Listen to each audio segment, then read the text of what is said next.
Ce vendredi 5 mars, des milliers de manifestants ont commencé à battre le pavé dans plusieurs grandes villes du pays. Mostaganem, Borjibou Arorij, Constantine, Skikeda, Tizi Ouzou, Béja, Bouira, et d'autres encore, toutes ces villes ont abrité depuis ce vendredi après-midi des marches populaires imposantes. Les rues ont été prises d'assaut par des foules nombreuses scandant leur hostilité à l'actuel pouvoir algérien illégitime et totalitaire. État civil et non militaire, ce cri a été entonné en chœur dans toutes ces grandes villes par des milliers de manifestants déterminés à occuper les rues pour un énième vendredi de mobilisation populaire. Les forces de sécurité sont mobilisées fortement pour tenter de ralentir, bloquer et empêcher les manifestants de prendre possession des places les plus importantes de ces villes algériennes. Force est également de constater que la connexion Internet est fortement perturbée dans plusieurs wilayas. Ces perturbations ont commencé dès les premières marches du Hirak à la fin de la prière du vendredi.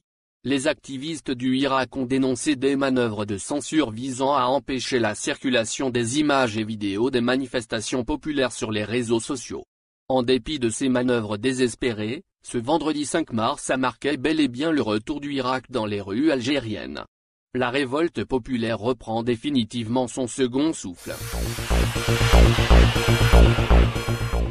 Les manifestants du Hirak de ce vendredi 5 mars 2021 se sont moqués sévèrement des absurdités véhiculées par la propagande médiatique orchestrée par les appareils du régime algérien, pour empêcher le retour du Hirak et étouffer la volonté populaire désireuse de reprendre la mobilisation en faveur du changement démocratique. Cette pancarte brandie par un manifestant dans les rues d'Alger-Centre illustre parfaitement le génie sarcastique du Hirak.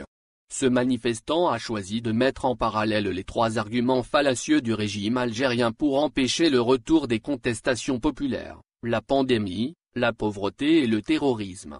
En effet, lors de ces diverses opérations de manipulation des masses à travers les médias lourds qui lui sont entièrement soumis, le régime algérien a toujours tenté d'instrumentaliser le terrorisme, pour effrayer la population algérienne et la dissuader de sortir dans les rues des principales villes du pays.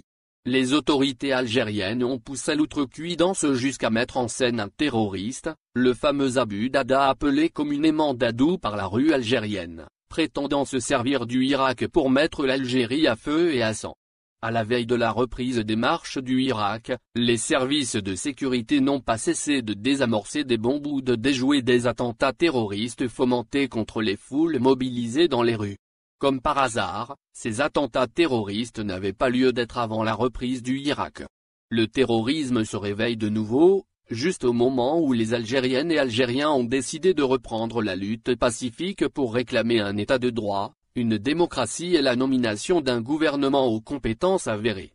Au final, ce manifestant a résumé parfaitement le délire des manipulations ordurières d'un régime aux abois.